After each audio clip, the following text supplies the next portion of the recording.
Hey everybody, welcome back to our next edition of Live Since You Asked. We're really happy to have with us today Max Perry, class of 2015 from St. John's. Max, thanks for being with us. Appreciate your Thank time this you. afternoon. Thank you, Dr. Hardman. Yeah, great to be here. It's great to have you back and hear about the great success. We've used the work that you've done with Beantown blankets as a great example of kind of putting prep values into action. So it's great to now have a chance to talk with you a little bit about the good work that you're doing. Absolutely. Yeah, I'm excited. Awesome. So Max, one of the first questions we've been asking all of our alums that we've been talking about is kind of as you look back on your time at St. John's and think about the work that you've been doing in college and the work you've been doing to start your business, how has the prep influenced you and how has the prep network helped you out and kind of moving things forward? Oh yeah, dramatically. So, I mean, first of all, Babson, if I hadn't gone to Babson, I wouldn't have started this company because it was started as a freshman project, and I wouldn't have gone to Babson or had really much exposure to Babson without going to St. John's. Because I took a Babson course actually while I was at St. John's. That was a 10-week program, and that really opened my eyes to entrepreneurship in Babson. And of course, like the philanthropic aspect and the giving back that's really made apparent, just throughout your 4 years at St. John's. In my case, 4 years was, definitely influenced what we decided to do with Beantown and giving back in that one-to-one, business model and stuff. That's So. great. Do you think, when you think of your time at St. John's, is there something that really specifically stands out that kind of clicked with you as you're starting Beantown Blankets? It said, I mean, there's a lot of entrepreneurs out there that say, "Hey, I'm gonna start this to make some money," but you guys really have a phenomenal business model where you know, you're doing well by doing good. Is there Mhm. something at the prep that really kind of impacted you? Well, yeah, well, one thing was, I mean, I was really only in a couple clubs, but the Okay, entrepreneurship club that Kyle Schiff and I founded, I believe sophomore year at St. John's, like I was able to kind of find my niche of kind of sure. like-minded individuals. And in that club, we really just talked about how you can, and in other classes, I just learned that through business, you can use entrepreneurship in order to help other people and solve problems. And so I think that, that also influenced just my desire to go into like social entrepreneurship down the road as well. Sure. So, yeah. That's great. As you were starting the company, Max, there's a lot of people out there that want to start companies to do something, to make something. What was people's reaction when you started telling them, "Hey, I'm going to start a company that's not going to just really make these beautiful blankets, but I'm also gonna give one away for everyone that I sell." What was the reaction of people as you were kind of talking about that social entrepreneur business model? Yeah, well, in terms of people's initial reaction, well, I started the company in June. So selling fleece blanket, But we lost you for a second there, Max. one thing. And then, of course, people brought up that, what is it? Oh, it cut out. Oh, yeah, cut it. You're Can you hear good. me You're now? back. Yep. Okay, great.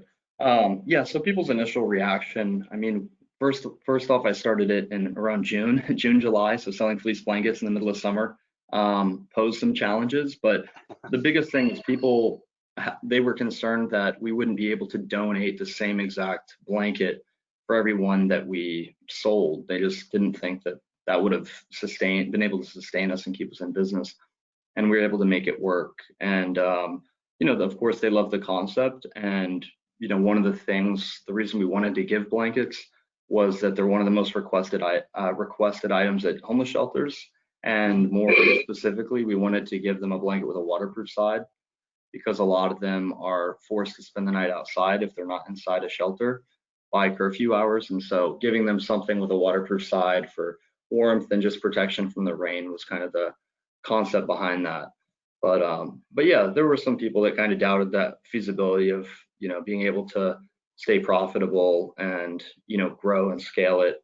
But it's worked out, luckily. That's that's great. Can you talk a little bit about the company, Max? How many employees? How what you're doing for revenue and Yeah. how busy it keeps you? Of course, yeah. So again, I started in 2016. Back then, so my mom and I kind of sat down at the table back in late 2015 and started brainstorming ideas for this class Mhm. project at Babson. And she told me about her passion for just helping the homeless. Now she's wanted to give them blankets. And so I kind of looked at like the Tom Shoes model, one for one, and incorporated that. And then, so we started off as a class project. There was 12 students in the team, and I was the CEO of that group. And then by August, I decided to reacquire it from Babson. So you have to shut down the business as part of that, shut down the business as part of that class. So I reacquired it from the school in August of 2016. And over the course of 4 years, fast forwarding today, We lost you classes in for a second, Matt. Middleton, one's We, always we there on lost you. 114. Okay, We lost you. Sorry. are we back now? Okay. You're back. That's okay. Are we good now? Okay, okay. Yeah, so now we have two offices. One is always open, it's our permanent location on 114 in Middleton. The other one's more seasonal that we use as a warehouse. We've got 3 full-time employees year round, and then we bring on a team of about 6 to 7 between October and December when it's getting busy. We've done over 2 million in sales to date, and we're mainly working in the promotional product space. So we sell to corporate clients. Initially, we were just selling on our website, like 1 blanket here, 2 at a time. And then we saw that in the promotional product space, like for branded apparel and corporate gifts, it's like pins, t-shirts, mugs, like the typical corporate gifts that people may use once or twice.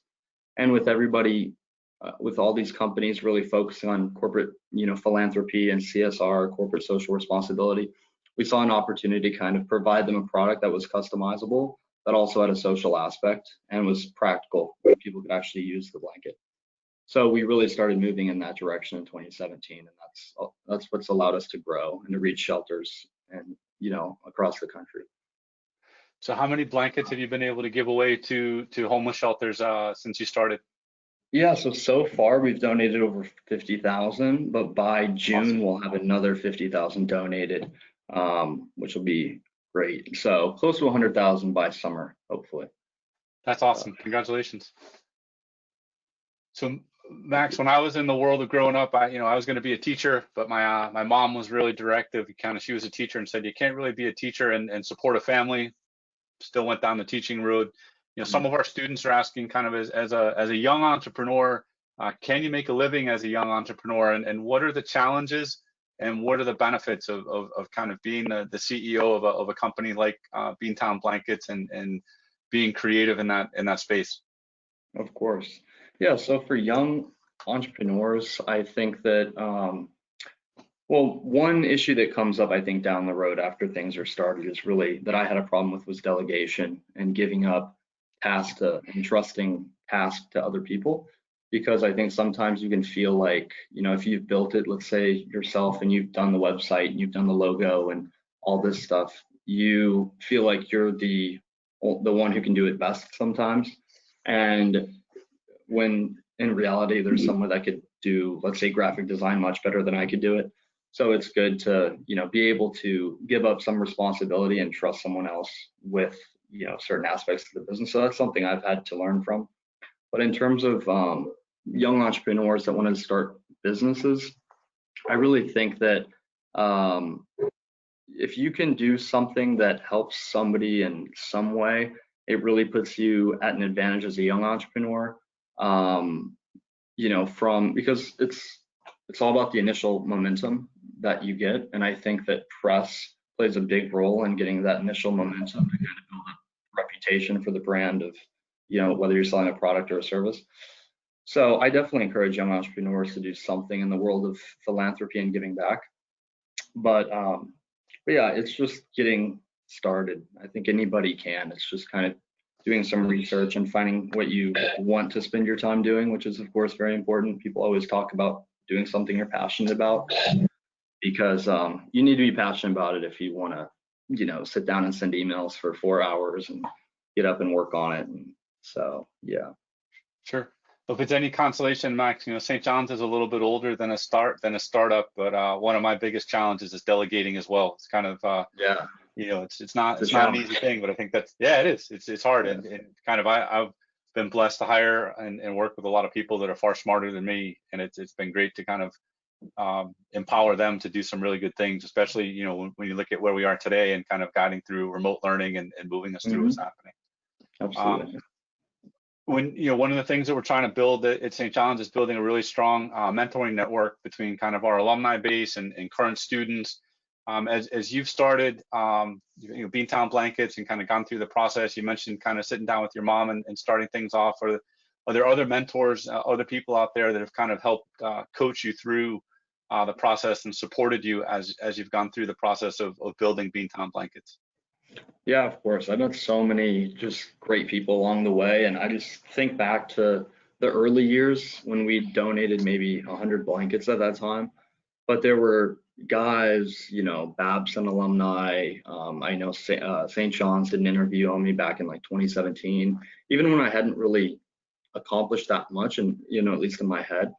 And they just gave me a lot of guidance. Like some of these guys that would just want to go to the seaport and sit down at a cafe and talk to me about what was going on and provide me advice. And so I learned a lot from certain CEOs at different companies that talked to me, and just there have been so many people that have helped me along the way. Absolutely, it's hard to even begin to name people. Yeah.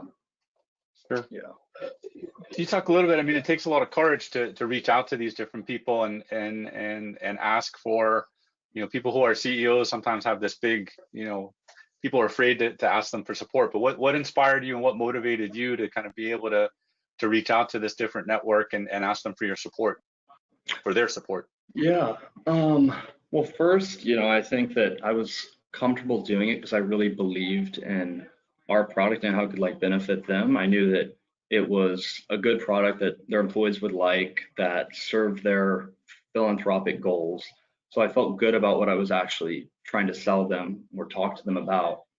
And I'd start messaging people, and I'd get direct responses from like the CFO of Car Gurus, who happens to live in North Andover, and like people were much more like responsive than I expected, and much nicer than I expected. And I think too, it's about how you approach them. I didn't want it to come across as spam or trying to. It wasn't even very persuasive, honestly. It was just sharing with them what we do, and how it could help them, and just kept it very simple and casual, and yeah, it's worked out. No, that's awesome. You talked a little bit about, you started the project as part of the company, as part of a class project. You've kind of built it into a business. How have you been able to manage the world of getting your undergraduate degree and also being the CEO of a business, and kind of managing your time and the many different demands that are placed on your time? Can you talk a little bit about that process and some of your successes and some of your challenges? Yeah, so part of it cut out, but is it basically about how I manage like my time with everything? Yeah, just look at it, if you're the CEO of a successful company, you're also a college student, and you have all sorts of stuff you have to do in college. How are you balancing those out? Yeah, yeah, it's been challenging. I mean, it's hard to do both well, right? Sure. So I did take off 2 semesters at Babson during the fall, which is our busiest season, which was kind of necessary because I didn't want to do bad in school and not so good in the bit. So I wanted to focus on the business, and now I'm finishing school. But yeah, I think that honestly the biggest thing for me was waking up early. Like when I started waking up early, there's no distraction. Like people aren't texting me, no social media, nothing's happening there. So I was just able to open up my laptop, get back to people I need to get back to, and just focus. So the morning hours like saved me, especially in college, like managing everything was just waking up and getting stuff done in the morning. And just like making daily, checklists of things I want to accomplish is crucial. But yeah, I've been able to manage it. Plus too, now that we have like a team of some sort, that's also really helped to, handle fulfillment of orders and shipping everything out.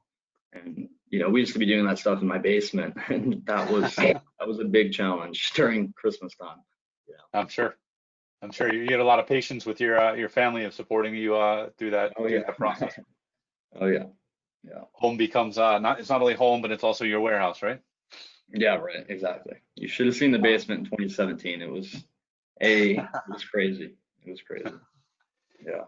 Just a reminder to the students that are tuned in, if you have questions for Max, feel free to use the question feature. If you're on your iPod or your iPhone, just click the question mark and you can submit them. If you're on a desktop, there's a tab over to the right. Just use that and you guys can start submitting your questions. Yesterday, Max, we had Mike Massaro as part of LiveSense US. He's a 96 grad, CEO of Flywire, prep Babson connection like yourself. Mhm. We talked with him about kind of he's moved out of startup and into high growth phase. As you look at, kind of the trajectory for Beantown, do you see yourself kind of moving from kind of that startup phase to high growth and kind of after graduation dedicating yourself 100% to being a CEO, and kind of what's next for Beantown Blankets? Yeah, so I think what really changed things, because I was planning on taking a job after, college, but we ended up getting this deal with Subaru, and it was a large order. They ordered 50,000 blankets that they're giving to cancer patients with the Leukemia Lymphoma Society. And we designed something completely custom for them, which is something we really hadn't quite done before, where we completely customized the entire blanket. So I think like looking forward to how this is really going to grow, it's going to be in just, I want to get more focused on the manufacturing side, completing like custom large bulk orders for corporate clients, and expanding our product line, which we've started to do. But yeah, and things will come up and happen in different opportunities. And like what we've been doing now, we're just overall trying to get more involved too in the community. Like we've been doing this drive for emergency room employees.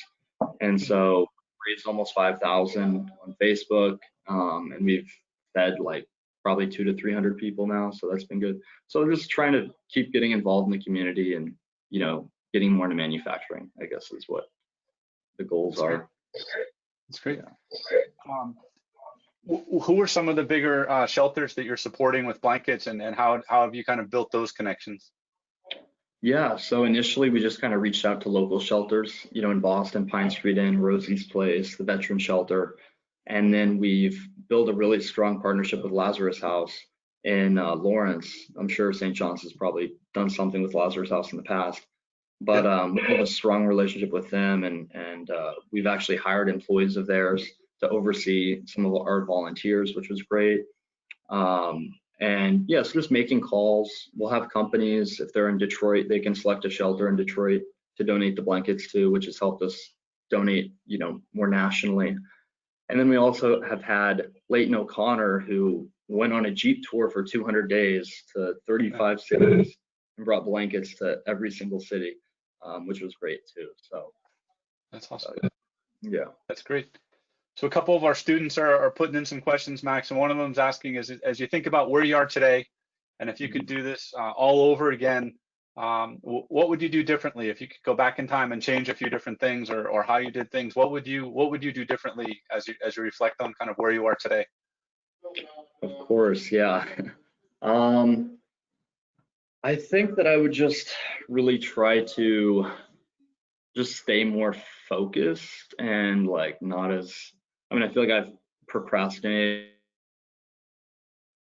So I really take advantage too of all the clubs that St. John's offered and the volunteering program. Like I feel like there was so much offered that I could have done more. And yes, I was in a few clubs and played sports and things like that. But I do wish that I would have gotten more involved in some of the extracurricular activities that St. John's offered. But yeah, I was very fortunate to have started the company when I did, my freshman year in college. But if that hadn't happened, I'd of course say I wish I would have started this, years ago. But yeah. So I think it's better just to start early and see where it goes. And if it doesn't work out, you've got more time to do it right the next time, Sure. Have you had to go out, Max? One of the things Mike talked about yesterday, Mike Massaro, was kind of making the pitch to investors. Have you had to go out and ask for investors and kind of venture capital support in what you're doing, or people to invest in your company? And what motivates you when you're kind of preparing your deck, if you are doing it, to kind of convey the message and mission of Beantown Blankets? Oh, well, I've definitely given talks to groups of employees in high schools and things, but I haven't needed to raise money. to this point, we have had to take out a loan to fund, a large order, but we haven't actually had to seek capital, luckily. Great. To this point, I kind of took the mentality at the very beginning just to start very small, and within a couple months, it was, profitable and working out. So, Sure. yeah. And when somebody else is asking, kind of, you've had an opportunity to get to know different shelters, get to know different shelters. You mentioned Lazarus House, a couple other places, and you mentioned your mom's kind of passion for supporting the homeless. Is your awareness of the challenges that homeless men and women face kind of grown over this experience? What insights have you learned about about the Oh, homeless yeah. population in our state and beyond? Yeah, well, in Massachusetts, it's a lot worse than people realize. I mean, the past 5, 10 years I mean, it's in the top two up there with New York City. So Massachusetts is pretty has a pretty bad issue with homelessness, but I think that it's just such a complex issue, and it's just it's hard to kind of say it's mental health or drug addiction or it's such a complex issue, and I've seen so many sides of homelessness, and it's just it's a terrible thing. It's just hard to get to the root of what's causing it and try to solve it. Sure. So So I'm yeah. going to take the next two questions that came in and kind of combine them for you. As you look at kind of the future for Beantown Blankets, and you think out 10 years, what do you hope? What are your hopes for the future? And are there any businesses in Boston that you'd like to partner with? Similar to what you mentioned, kind of the Subaru partnership. So kind of Mhm. looking at those two different things of how do you want to grow over the next 2 years, and are there people out there you'd like to partner with? Yeah. So over the next 10 years, like I said, definitely moving more towards custom manufacturing on a large scale. But also too, my goal for let's say the 5 to 10 year range is to definitely start manufacturing the blankets here with like our own facility where we're hiring and employing people in need and giving them job training and putting them in a good environment and employing them. And that's what I definitely want to do down the road. Of course, there's a lot of capital up front and logistically some challenges, but that's something I've always wanted to do. In terms of partnering with large companies, we worked a lot in Boston with a lot of Boston Scientific and Car Gurus and Toast and some of these other companies. But I really want to get something with like the Patriots, or we've worked a little bit with the Bruins, but haven't. I tried reaching out to Robert Kraft way before any scandal or anything, and never heard back. But yeah, I'd love to do something with the Patriots or with the Red Sox or the Bruins. Yeah. Okay, yeah, that'd be great. That'd be pretty exciting to see Beantown Blankets at Foxborough Stadium or Yeah. Fenway Right. Park. That'd be Yeah. great. I can walk through and say I know the kid that founded that company. Yeah. Um, Someday. one of our students, yeah, that'd be great. One of our students asked, we had I think Dr. Jim O'Connell on. He does a lot of work with homeless in Boston. He was part of the Brother Sullivan lecture series at St. John's a while ago. And one of the things he talked about is kind of the big challenge for homeless men and women are socks. Mm. As you look at kind of the products that you're looking, do you think about getting into other products, or are you going to stay focused on blankets, or what are your thoughts on that area? Yeah, so we've started to implement, like we were doing thermal fleece line beanies, doing hats for a while, because hats are, there's a need for those, and bags like backpacks for children going to school that maybe can't afford backpacks. But the socks it's funny because David Heath, he founded a company called Bombas, which Yep.